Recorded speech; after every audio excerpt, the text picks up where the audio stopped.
Dieu promet à Abraham de faire de lui le père d'une multitude. Il lui promet qu'au travers de Sarah, il allait lui donner un enfant. Les années passent et l'enfant ne vient pas. Sarah pousse Abraham vers Agar et ils ont un enfant, Ismaël, qui n'était pas le fils de la promesse. Et Dieu vient corriger cela. Il passe par Sarah afin de demander à Abraham de chasser Ismaël.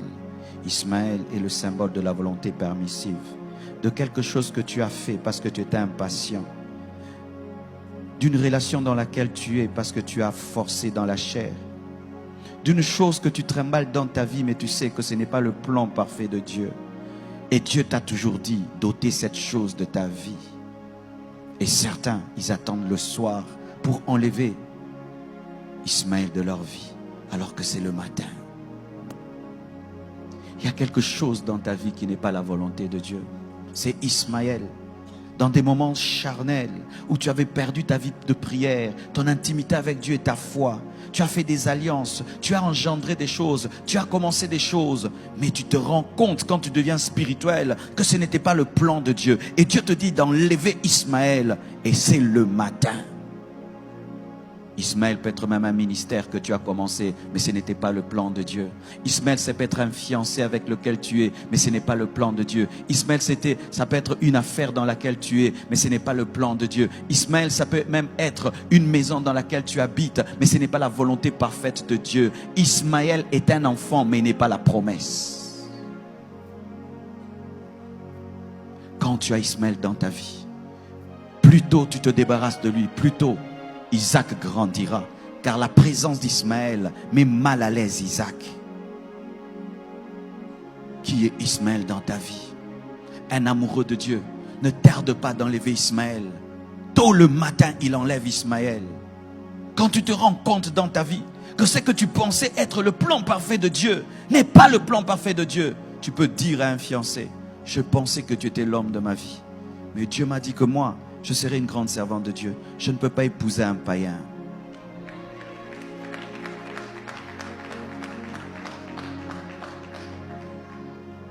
Tu peux avoir commencé un ministère dans la rébellion contre ton père spirituel. Mais quand tu deviens spirituel, tu te rends compte que cette église n'est pas dans la volonté de Dieu. Tu fermes l'église et tu rentres au pied de ton pasteur. Et tu dois le faire à temps. Tu dois le faire très tôt. Qu'est-ce qui est dans ta vie, Ismaël?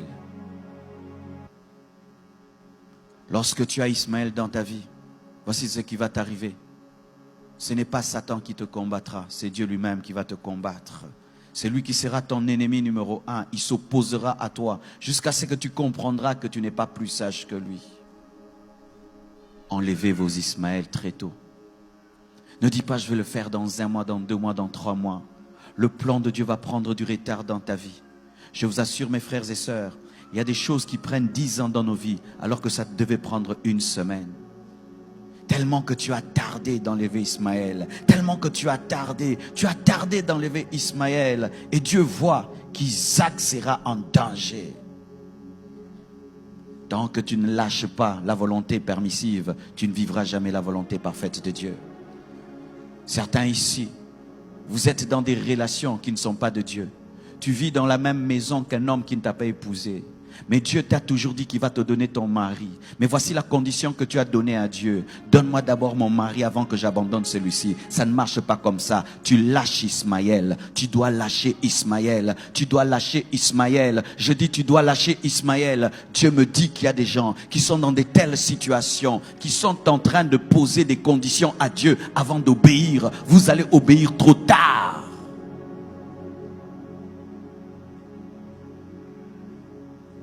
Le Seigneur te dit que les affaires que tu fais, ce sont des mauvaises affaires. Tu es en train de gagner ta vie, mais dans le vol. Tu gagnes ta vie dans la magouille. Et il te dit d'arrêter ce travail. Mais tu poses cette condition: Seigneur, tu me donnes d'abord un bon travail et alors j'abandonnerai le mauvais. Non, tu abandonnes le mauvais d'abord et le plan de Dieu s'accomplira.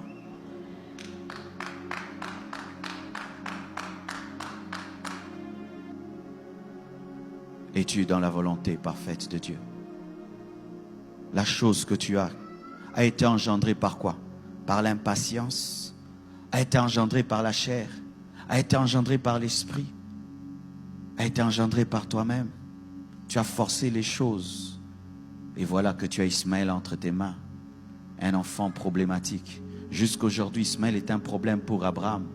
Ismaël a engendré tous ces gens qui bombardent le monde et qui créent des guerres dans le monde entier.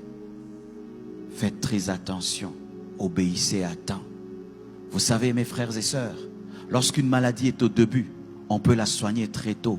Mais si tu la laisses grandir, tu peux vivre une amputation. Plus tôt tu obéiras à Dieu, plus tôt Dieu te guérira. Et si tu fais 10 ans, 20 ans, 30 ans avec Ismaël, il fera partie de ta vie. Et le jour que Dieu va l'enlever, une partie de toi sortira.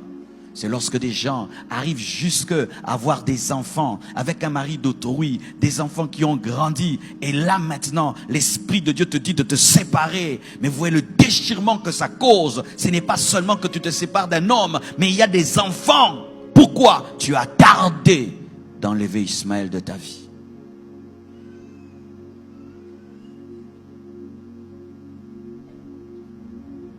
Écoutez, c'est bien.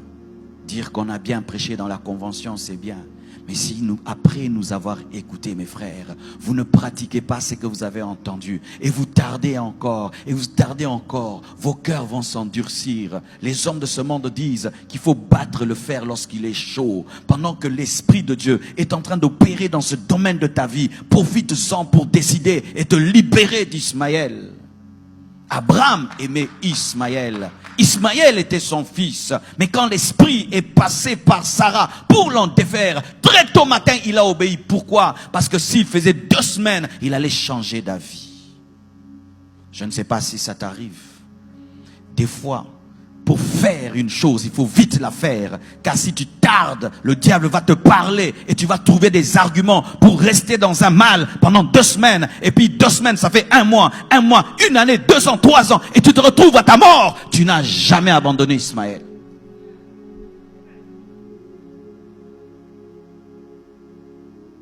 Même si tu vas laisser Ismaël dans le désert en pleurant, pleure, mais laisse-le dans le désert. Même si tu vas te séparer de cette fille en pleurant, pleure, mais laisse-la dans le désert. Même si tu vas sortir de cette relation en pleurant, pleure, mais laisse ça dans le désert, parce que Jésus ne vient pas par Ismaël, Jésus vient par Isaac, Jésus vient par Isaac. La promesse n'est pas faite à Ismaël, elle est faite à Isaac, et tu es en train de t'attacher à ce qui ne t'engendrera rien du tout. Certains même, vous êtes dans des églises qui sont des Ismaël. Tu es allé dans une église par colère, tu es allé dans une église par rébellion, tu es allé dans une église par impatience. Et là-bas, tu es en train de mourir spirituellement, tu es en train de mourir en toi-même. Et le Seigneur te parle et il te dit, ce n'est pas l'endroit, mais tu as déjà une responsabilité, tu as déjà des postes, tu as des ceci, de cela, et tu te regardes que tu perdras cela. Tout ce qu'on t'a donné là-bas comme titre, c'est Ismaël. Car des fois, le diable encourage la rébellion en faisant qu'on t'élève dans la rébellion.